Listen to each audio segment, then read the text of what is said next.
पुत्र शंभू राजा स्वराज्याचा भागला धनी, मराठ्यांचा दुसरा छत्रपती, वाघाला फाडणारा आणि हत्तीलाही झुंजवणारा आमचा लढवया राजा, औरंगजेबाच्या 5 लाख फौजेलाही ज्यांनी 9 वर्षे झुंजवलं, स्वराज्यातील एकही महत्वाचा किल्ला औरंगजेबाला ज्यांनी जिंकू दिला नाही असा आमचा राजा. आज 350 वर्षे होऊन गेली, पण खोट्या इतिहासाने कलंकी झालेला आमचा राजा शंभू राजा. वाईट वाटतं, खरंच वाईट वाटतं. खरा संभाजी राजा कोणाला कळलाच नाही. अवघ्या 32 वर्षे वयात आपल्या आयुष्याचं सोनं केलेला, वयाच्या 14व्या वर्षी बुधभूषण नावाचा संस्कृत ग्रंथ लिहिणारा संस्कृत पंडित राजा, 8 भाषांचं ज्ञान असणारा गुणवंत राजा, 120 लढाया खेळला पण एकही हार नाही, एकही तह नाही असा पराक्रमी राजा, परस्त्री माते समान ही शिकवण देणारा आमचा संस्कारी राजा, वाघाच्या जबड्यात घालून हात मोजकी दात ही मर्द मराठ्यांची जात, ही आम्हा मराठ्यांची ओळख करून देणारा आमचा शूरवीर राजा कधीही आम्हाला समजलाच नाही. चला जाणून घेऊया या मृत्युंजय महापराक्रमी छाव्याची कहाणी.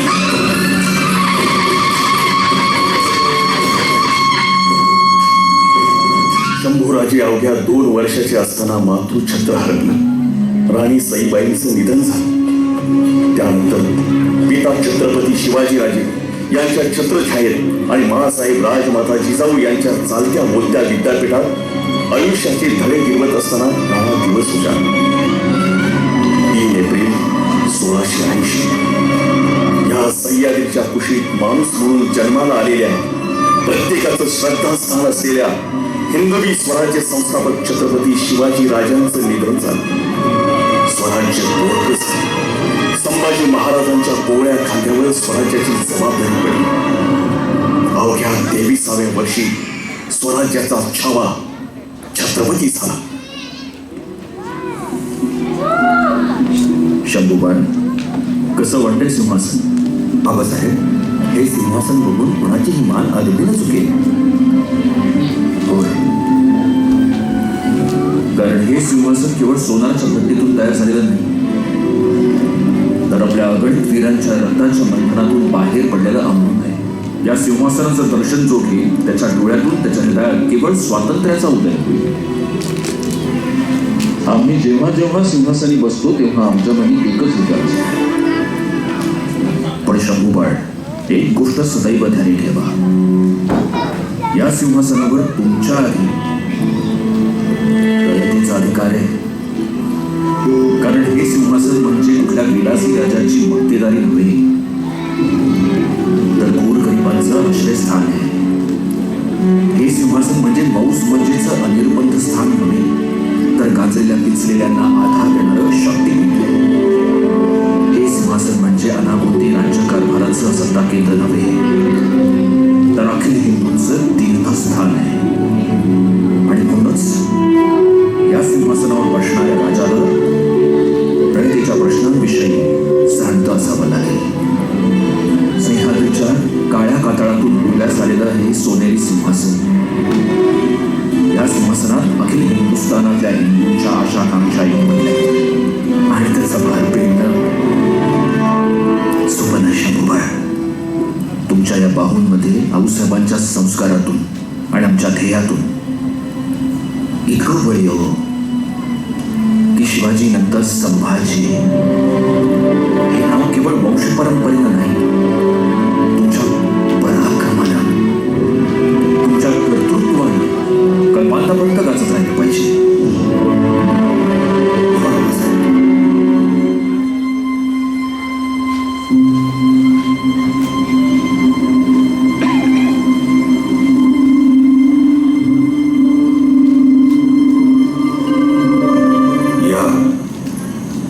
महाराणी सरकार या. काय सगळी कुठे गेली? स्वराज्याच्या सिंहासनाची जबाबदारी फार मोठी असते राणी सरकार. आज आलेली गर्दी आपण पाहिलीत ना, एकच चेहरा होता, स्वराज्याच्या जबाबदारीचा. त्या गर्दीत सखी, येसू या हाका हरवतात आणि राहतात त्या केवळ महाराज, महाराणी सरकार या ललकाऱ्या. आजपासून या सगळ्या मराठा रयतेची जबाबदारी आपली झाली.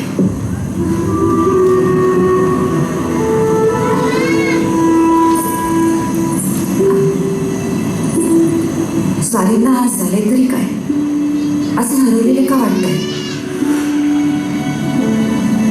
आज आबासाहेबांची अतिशय तीव्र सय येते. ज्या सिंहासनावर आज आम्ही विराजमान झालो होतो, त्या महान सिंहासनाच्या पायथ्याशी बसून आबासाहेबांनी आम्हाला एक मोलाची गोष्ट सांगितली. त्या दिवशी आम्ही आबासाहेबांना जे वचन दिलं होतं,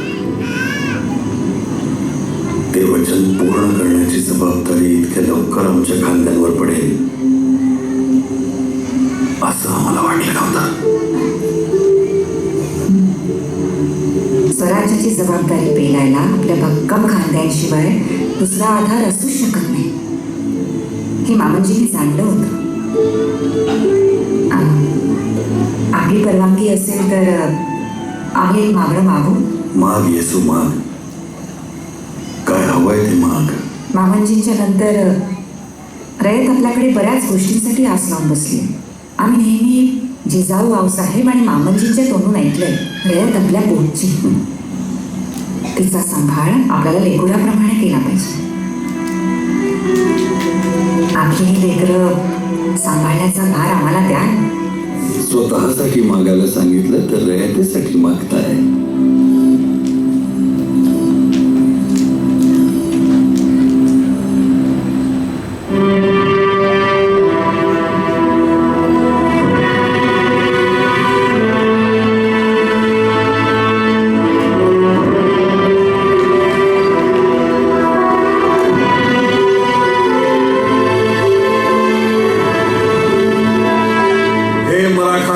आधारस्तंभांनो,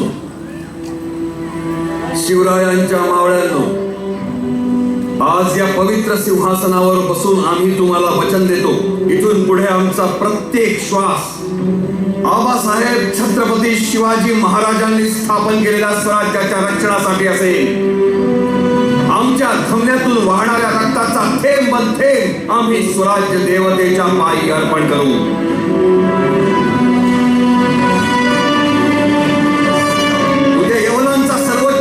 औरंग्या जरी दख्खनेत आला तरीही मराठा दौलत आम्ही त्याच्या हाती लागू देणार नाही. शालिवाहनाची गोष्ट आबासाहेबांनी आम्हाला सांगितली होती. त्याने ज्याप्रमाणे मातीच्या सैनिकांमध्ये प्राण फुंकून आपल्या शत्रूचा पराभव केला, त्याचप्रमाणे आम्ही शिवराय नावाचा मंत्र हरेक मावळ्या, सह्याद्रीच्या कणाकणात, सिंधुसागराच्या थेंबात फुंकून स्वराज्याच्या गरिमांविरुद्ध अखेत्याची तटबंदी निर्माण करू. स्वराज्य केवळ टिकवणारच नाही तर ते वाढवू. बाबासाहेबांच्या म्हणण्यानुसार पेशवींचे राज्य महत तंजावर ते तहत पेशावर करू. आज आमचा शब्द या सिंहासनावर उमटतोय, पण एकेकाळी या सिंहासनावर छत्रपती शिवाजी महाराज नावाचा नरसिंह बसला होता. आता काळजी करू नका, घाबरू नका. त्यांनी मला निधड्या छातीने अंगावर घ्या, कारण तुमच्या बरोबर आहे या सिंहासनावर बसलेला हा संभाजी राजा.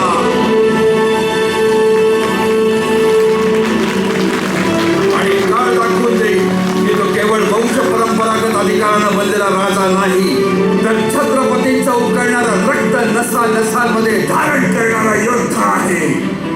हा संभाजी केवळ सिंहासनाधीश्वर राजा नाही, तर तो परमप्रतापी छत्रपती शिवरायांचा छावा आहे.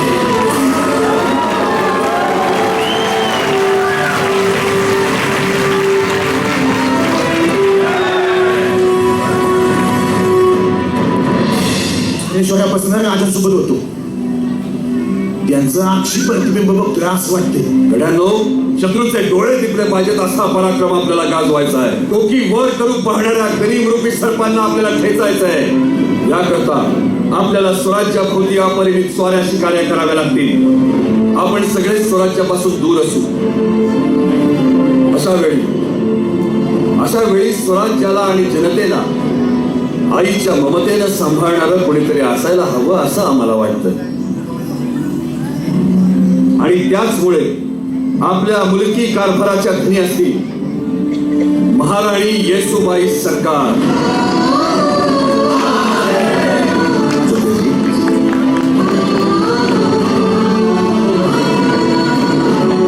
रामचंद्र पंत, अमात्य म्हणून तुम्ही ही राजमुद्रा महाराणी साहेबांना दाखवा. आज्ञा महाराज.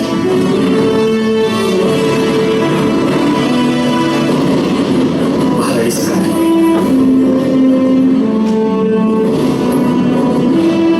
या राजमुद्रेवर लिहिलंय श्री सखी राज्ञी जयती. इतिहासावर आपली मुद्रा उमटवावी महाराणी सरकार.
का मुघली फौज गोळा झाली ती.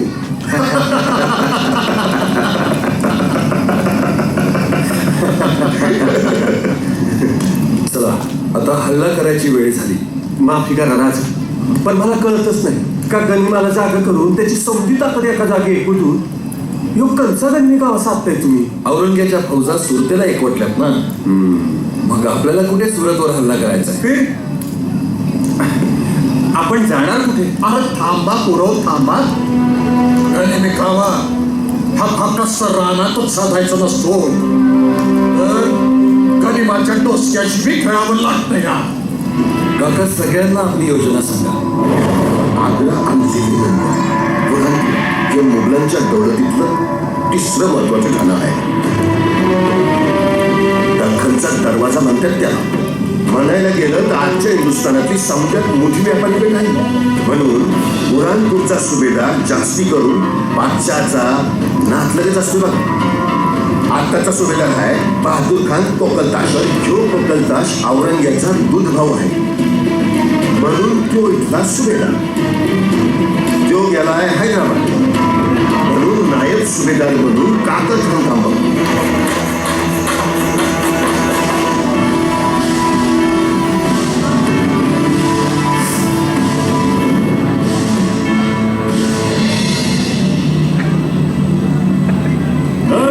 तुम्हारा सिपा सलार कहाँ है?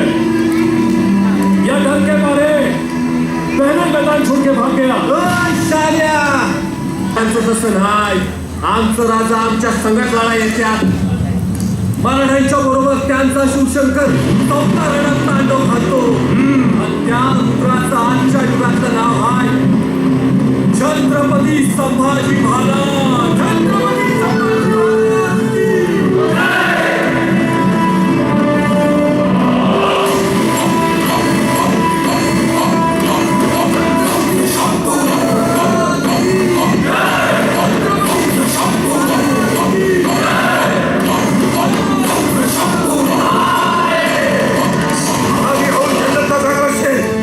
तर एवढी मेहनत घेण्याची आवश्यकता नाही.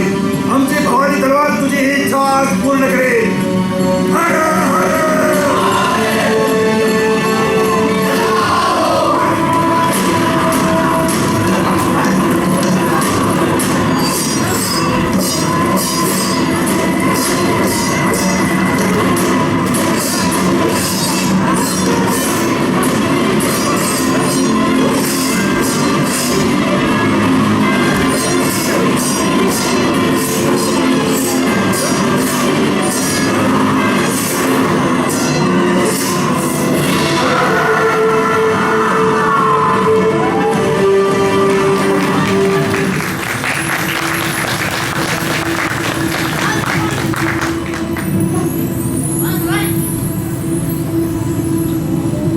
बहिरजी काकांची, महाराजांची आणि हंबीर मामांची ही युद्धनीती अत्यंत यशस्वी झाली.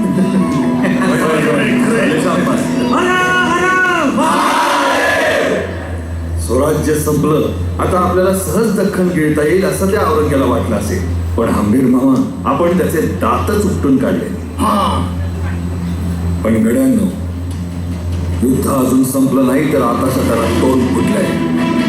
आपल्या कठीण परीक्षेची वेळ जवळ येत चालली आहे. या पराभवामुळे औरंग्या आपल्या सर्व ताकदीनिशी दख्खनेत उतरणार. त्यामुळे आपल्याला स्वराज्याची मोद बांधून भक्कम मोर्चे बांधणी करावी लागेल.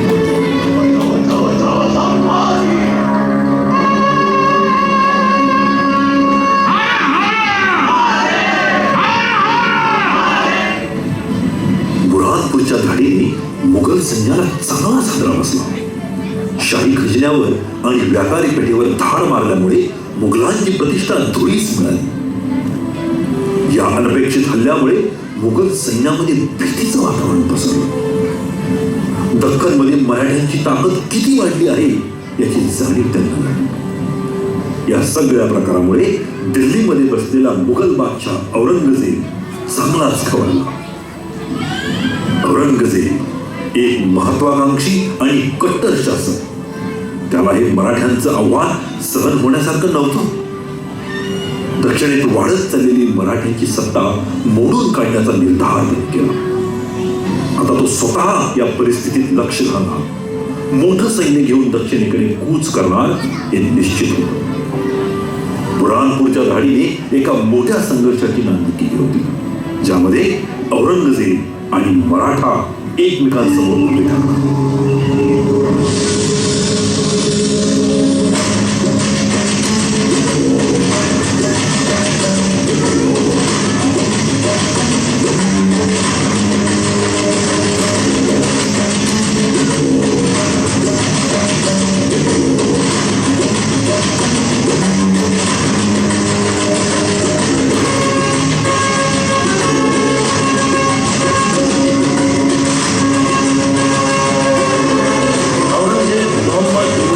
मुजफ्फर अबुल गाजी बादशाह सलाम। यहाँ दक्खन में इस्लाम खतरे में है। हम्बीरराव और संभाजी ने रातों रात आपका प्यारा बरहानपुर शमशान बना दिया। वो दोनों आज जिस तरह से लड़े हैं, मुझे नहीं लगता पूरा हिंदुस्तान जीतने का आपका सपना कभी। बस उम्र कट गई सिवा करते करते। अब गई उम्र में संभा हम्बीर करता करूं मैं। यहाँ दिल्ली में बैठकर दक्खन जीत नहीं सकते, उसके लिए हमें दक्खन जाना होगा। आज आलमगीर औरंगजेब कसम खाता है कि जब तक मैं दक्कन जाकर उस काफिर बच्चा संभा को मार नहीं डालता, तब तक ये किमान शब्द सर पर नहीं पहनूंगा। आखिर दिल्ली छोड़कर मुझे आना ही पड़ा, सिवा की जमीन पर। बहुत हो गई ये छोटी छोटी लड़ाइयां, अब जंग का ऐलान कर दो। ऐसी जंग जो इन मराठों ने जिंदगी में कभी देखी नहीं होगी। बुरहानपूर नंतर औरंगजेब बादशाह भयंकर चिडला होता. त्याचा रोख आता पूर्णपणे दक्षिणेकडे होता. दख्खन जिंकून काढायचाच असा त्याचा निर्धार होता. आणि मग सगळीकडे तुंब युद्ध झाली. पण औरंगजेबाची फौज मोठी ताकदवान. अखेरीस एका मोठ्या लढाईत आदिलशाहीचा निष्ठावान सरदार सर्जा खान औरंगजेबाच्या हाती लागला. बादशहाने त्याला कैद केलं, पण त्याची ताकद ओळखून त्याला आपल्या सैन्यात सामील करून घेतले. आता औरंगजेबाचा डोळा होता रायगडावर, स्वराज्याचं केंद्र. आणि म्हणूनच औरंगजेबाने सर्जा खानाला फरमान सोडलं, रायगड जिंकून घे. पण रायगडावर कोण उभं होतं ठाऊक आहे? एक महापराक्रमी योद्धा, सिंहासारखा लढणारा सरसेनापती हम्बीरराव. आता ही लढाई कशी होणार? सर्जा खान आणि हम्बीरराव आमने सामने येणार. रायगडाच्या मातीसाठी, स्वराज्यासाठी ही मोठी टक्कर अटळ आहे.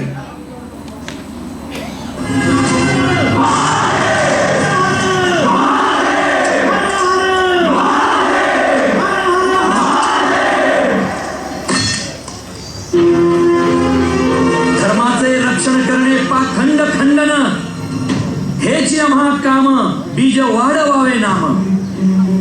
आज आपल्या धर्मासाठी, आपल्या देवदेवतांसाठी, आपल्या शंभूराजासाठी लढायची आली.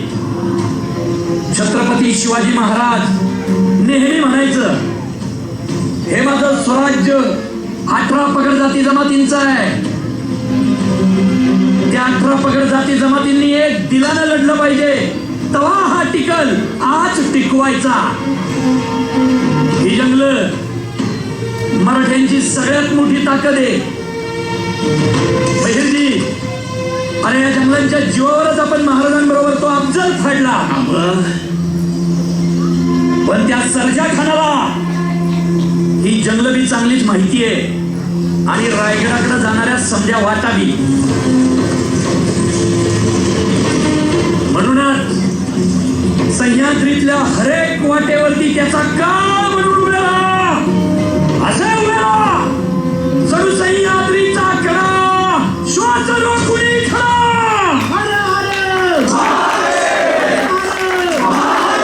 गड्यांनो, त्या सर्जा खानाकडे काय म्हणा आग ओकणाऱ्या तोफ आहे. अरे असू द्या, ठीक आहे,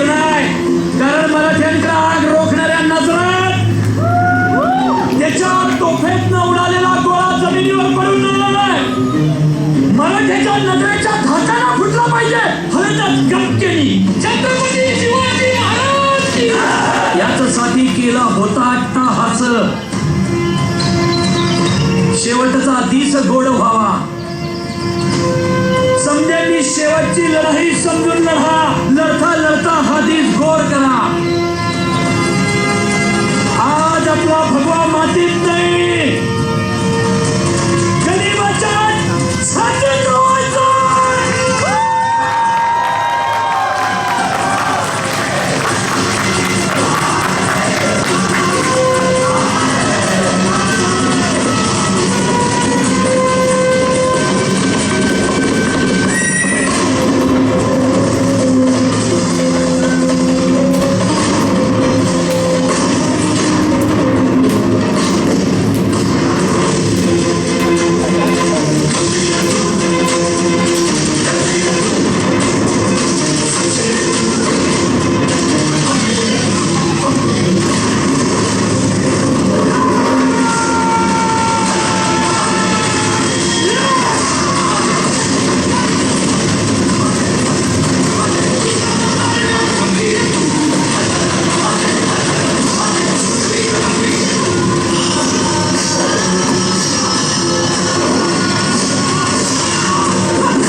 स्वराज्याला आता कुठल्या खानाच्या शिराची नाही तर तुमच्या सत्य शिवाची गरज आहे. कारण हे राज्य व्हावे ही तो श्रींची इच्छा. माझ्या शिवाशी एकनिष्ठ राहा. तुमच्यासारखा मामा प्रत्येकाला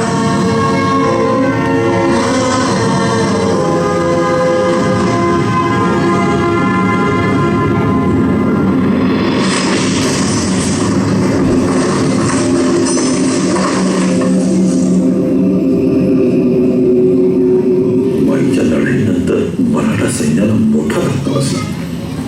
शूर सेनापती आंबेराव मोहिते यांच्या वीरगतीमुळे मोठी पोकळी निर्माण झाली.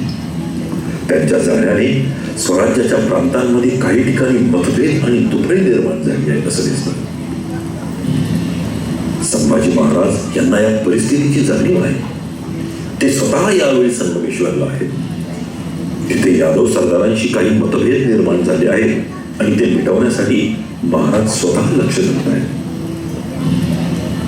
आंबेगावांच्या जाण्याने निर्माण झालेली नेतृत्वाची आणि एकजुटीची कमतरता भरून काढणं हे महाराजांसमोरचं मोठं आव्हान आहे. एका बाजूला शत्रू औरंगजेबाचं मोठं सैन्य दक्षिणेत तळ टुकून बसला असताना दुसरीकडे अंतर्गत मतभेद स्वराज्याला कमजोर करू शकतात.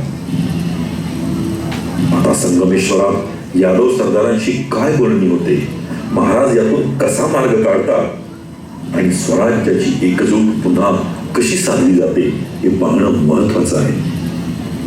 कारण याच परिस्थितीतून स्वराज्याची पुढील दिशा ठरणार आहे.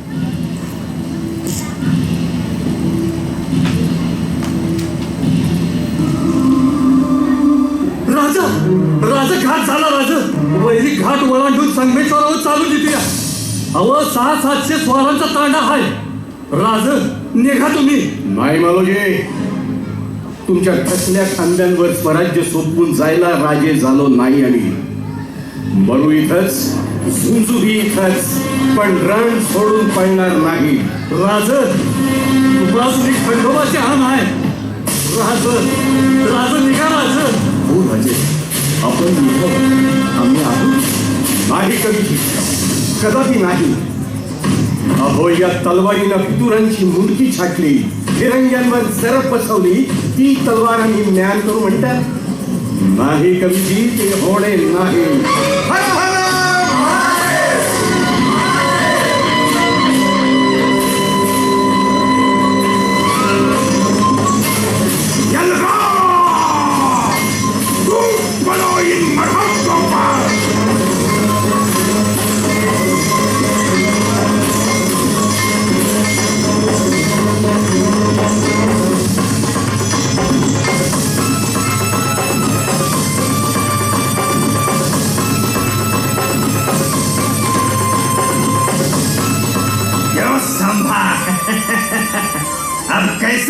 आवाज है तुम्हारे हैं? गिधाडांच्या थव्यात आणि लांडग्यांच्या कळपात असावे तसे अभी भी इतनी गर्मी?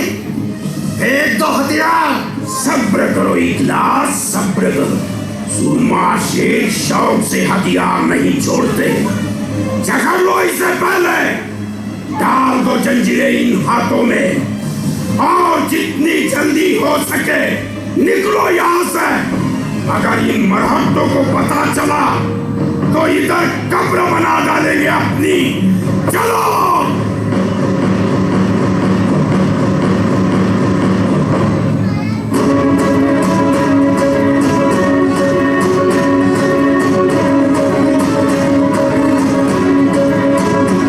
आलमगीर बादशाह का दरबार ही तुम्हारे लिए सही जगह है, यही तुम्हारी सही मंजिल है। लाल, पहले तुम कदम पोशी करो और जमीन पर नाक रगड़कर पुण्यसात करो। मुकर्रम खान, काय म्हणालास? परत बोल. छत्रपती कोणाही समोर झुकत नाही. आणि दुसरी गोष्ट, तमीच शिकून घे. आम्ही छत्रपती आहोत, रयतेचे राजे आहोत. स्वराज्याच्या छत्रपतींशी बोलताना तमीच राखली जावी. तमीज क्यों? तुम कैदी हो और इस दरबार में कैदी बनकर खड़े हो. तुम भाग नहीं सकते. पुलिसात करो. गुरनिसात नाही. नहीं, कधीच नाही. मैं तुम्हारी खाल खींच लूंगा. हिम्मत आहे तेवढी? वाह, सुभान अल्लाह, वाह. वही अकड़, वही गुस्ताखी, वही तेज तर्रार, वही तीखी नुक्कड़ें. आलमगीर के सामने उन्हीं नजरों से देखता है तू. वाह, क्या खुदा तेरा रहम. तुम भूले नहीं है, आज भी अच्छी तरह से याद है. बच्चा था तू, 9 साल का बच्चा, जब हमारे दरबार में आया था अपने वालिद के साथ. दूर पीछे कतार में खड़ा किया था. हमारी खिल्लत को तुमने नामंजूर किया. पूरा दरबार भरा हुआ था राजपूतों से, मुगलों से, सब डर गए थे, मगर तू नहीं डरा.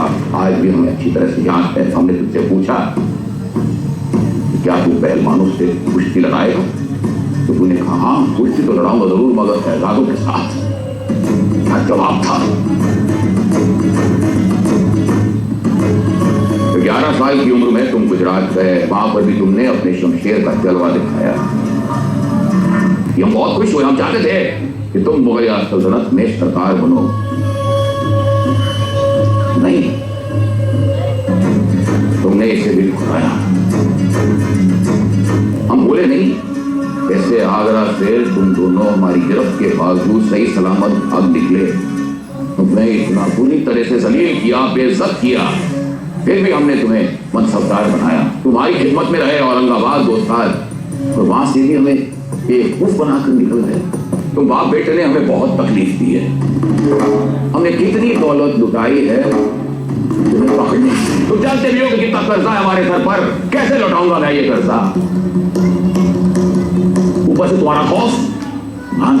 बुरहानपुर, जालना, सूरत, मेरा पूरा खजाना खाली कर दिया. अब ये कर्जा तुझे ही चुकाना पड़ेगा. रब चाहे तो इस्तीफा. तुम्हारी गर्दन कलम कर सकते हैं, मगर नहीं. आलमगीर और उनसे चलो हमारे साथ दिल्ली. भूल जाओ तुम्हारा दक्कन, तुम्हारा स्वराज और तुम्हारा छत्रपति होना. क्योंकि आज से ना तो तुम राजा हो और ना छत्रपति. करो कुर्निश. मुकर्रम खान ने अभी तुमसे कहा ना, करो कुर्निश, करो कलमबोसी.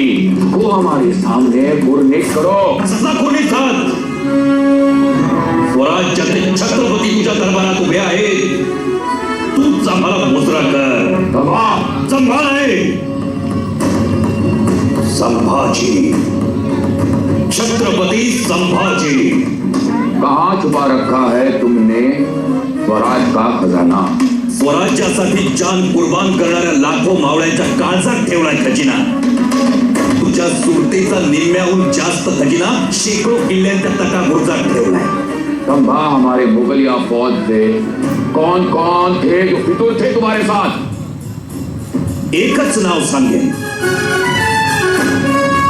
तुझा बेटा अकबर. या खुदा, देखो मैं तुम्हें मुंह मांगी कीमत दूंगा. तुम्हें 50,000 का मनसबदार बनाऊंगा। काढलास तुझा लालचचा दाणा गोटा बाहेर, मनसबदारीचे शेत पाकी तुकडे काढलेच बाहेर.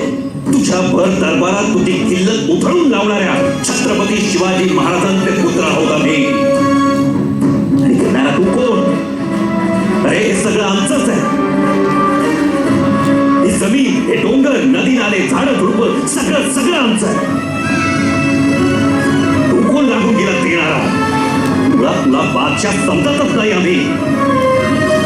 ही भूमी आमची आहे औरंगजेब, आणि तू तिचे तुकडे करून मनसबदारी म्हणून आमच्या समोर टाकतोस आणि आम्ही ते उचलावेत असं समजतो.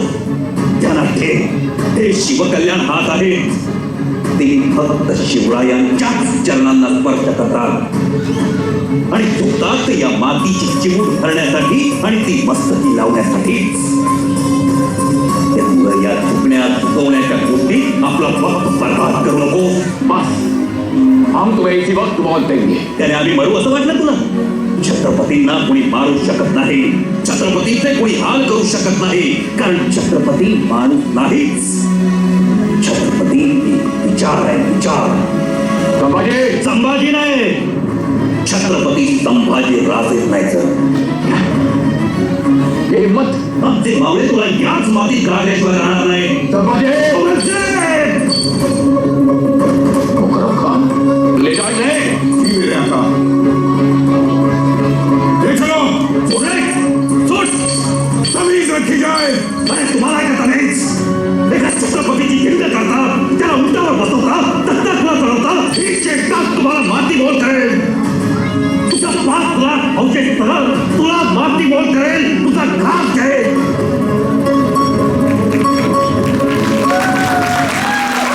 संभाजी महाराज कवी कलश यांना जेव्हा मृत्यूदंड फरमावण्यात आला तेव्हा ते दोघेही अखेरच्या क्षणासाठी एकत्र आले. हा क्षण किती वेदनादायी असेल याची कल्पना करवत नाही. महापराक्रमी योद्धा, कुशल प्रशासक, विद्वान, साहित्यप्रेमी, कित्येक भाषांचे जाणकार अशा आपल्या राजाला, एका असामान्य व्यक्तिमत्वाला आणि त्याच्या निष्ठावान साथीदाराला जेव्हा क्रूरपणे छळ करून मारण्यात आलं तेव्हा तो स्वराज्यासाठी एक मोठा आघात होता. त्यांचं बलिदान व्यर्थ केलं नाही, पण त्या काळातील दुःख, अन्याय आजही जाणतो.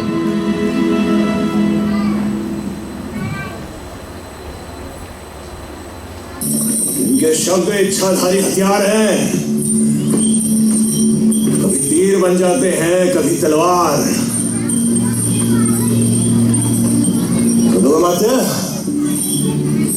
याद है हमने कहा था आपसे एक बार कि हम आपसे कविताओं की प्रतियोगिता करेंगे, और हमने कहा था कि आप बिना प्रतियोगिता के विजयी हैं. मन के जीते जीत है, मन के हारे हार. हार गए जो बिन लड़े, उन पर है धिक्कार. उन पर है धिक्कार जो देखे ना सपना. सपनों का अधिकार असल अधिकार है अपना. अपनों की खातिर करना कुछ आज हमें, अजर अमर कर देना है स्वराज हमें. तू माटी का लाल है, कोई कंकड़ या धूल नहीं. तू समय बदल के रख देगा, इतिहास लिखेगा भूल नहीं. तू भोर का पहला तारा है, परिवर्तन का एक नारा है. ये अंधकार कुछ पल का है, फिर सब कुछ तुम्हारा है. सेवक का आखिरी मुद्रा स्वीकार कीजिए राजे. जा रहे हैं आपके शत्रुओं के चोट पर लगने. हमने कहा था हम नमक है महाराज. तुम नमक नहीं, चंदन हो कभी. तुम तिलक हमारे माथे का. कविताएं खत्म हुई राजे, अंत में जीत आपकी हुई. जनमानस के भूप रहोगे, चरम चमकती धूप रहोगे.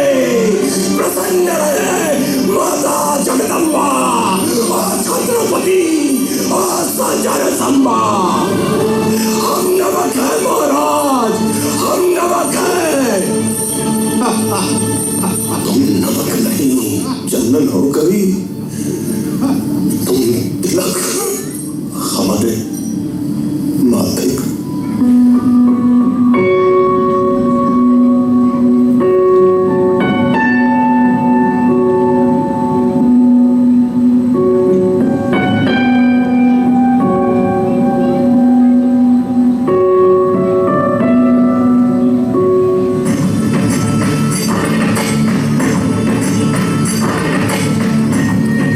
अमावस्या.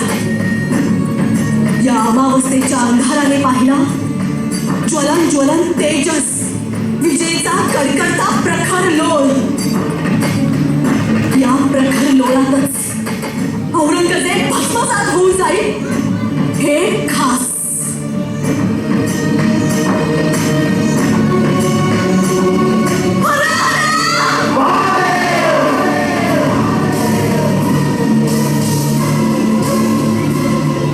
संभाजीराजांच्या अतुलनीय भौतात्म्याने स्वराज्यात पुल्लिंग पेटला. अवघा मराठा आतून थरारक पेटून उठला. यांनी सांडलेल्या रक्ताने प्रत्येकाच्या तलवारीस नैतिक सामर्थ्याचे अधिष्ठान मिळाले. सूर्यांनी जीभ छाटली, पण मराठ्यांच्या तलवारींना लवलवत्या जिवा फुटल्या. त्या करत होत्या, औरंगजेबा सांगत होत्या, हे औरंगजेबा, स्वराज्याला दुःख देऊन हसत हसत येथून जाऊ शकणार नाहीस. अखेरीस लढवय्या मराठ्यांनी संभाजीराजांचं स्वप्न साकार केलं. या लढाऊ वाड्याने सह्याद्रीच्या काळ्या पत्थरावर बेला कड्या कपारीवर एक ज्वलंत इतिहास लिहिला गेला. छत्रपती शिवाजी महाराजांनी या मातीसाठी कसं जगायचं हे शिकवलं. अशा या शूर आबांच्या शूर छाव्यास, ज्वलंत तेजस छत्रपतींना, महाराष्ट्राच्या महापुरुषास, तमाम महाराष्ट्राचा मानाचा मुजरा.